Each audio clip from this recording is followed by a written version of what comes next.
Hello everyone, আজকে আমি বানাতে চলেছি ট্যাংরা মাছের ঝোল কাঁচকলা আলু দিয়ে। ফার্স্টে আমি নুন হলুদ দিয়ে ট্যাংরা মাছটাকে ভালো করে মাখিয়ে নিয়ে মাছটাকে আমি ভেজে নেব। তারপর ওর মধ্যে আমি আলু কাঁচকলা যেগুলো কেটে রেখেছিলাম সেগুলো আমি ভালো করে তেলে ভেজে নেব জিরে ফোড়ন দিয়ে। তারপর ভাজা হয়ে গেলে দেন আমি ওর মধ্যে যত রকমের মশলা আছে, মানে জিরে গুঁড়ো, ধনে গুঁড়ো, হলুদ গুঁড়ো, লঙ্কা গুঁড়ো, এইসব জলে গুলে রেখেছিলাম। এগুলো ভালো করে ফ্রাই হয়ে গেলে আমি এই তেলের মধ্যে মশলাটাকে দিয়ে দেবো।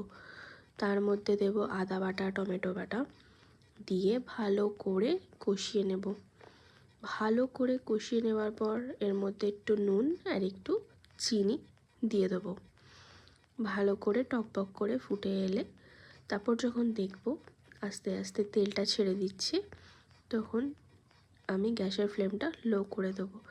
লো করে দিয়ে এর মধ্যে একটু জল মিশিয়ে আবার একটু ভালো করে কষাতে থাকবো। কষানো হয়ে গেলে এর মধ্যে আমি তারপরে আস্তে আস্তে এক এক করে যে ভাজা যে আলু আর কাঁচকলাটা যেটা ছিল সেটা আমি দিয়ে ভালো করে কষতে থাকবো।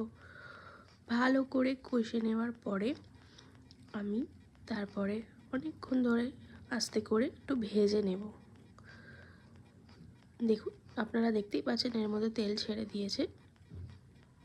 ভালো করে কষে নিচ্ছি। কষে নেওয়ার পরে একটু গরম জল দিয়ে দেবো। গরম জলটা দিয়ে দেওয়ার পর এর মধ্যে আমি যে ভাজা যে ট্যাংরা মাছগুলো ছিল সেগুলো দিয়ে দেবো। দিয়ে দেওয়ার পরে ভালো করে টকবক করে ফুটে গেলে বড়ি আর ধনে পাতাটা উপর থেকে দিয়ে দেবো। তারপর ভালো করে ফুটে গেলে নামিয়ে নেব নুন মিষ্টি থেকে। রান্নাটি ভালো লাগলে কমেন্ট, লাইক অ্যান্ড শেয়ার করতে ভুলবেন না বন্ধুরা। আর আমরা পাশে থাকবো। Thank you so much.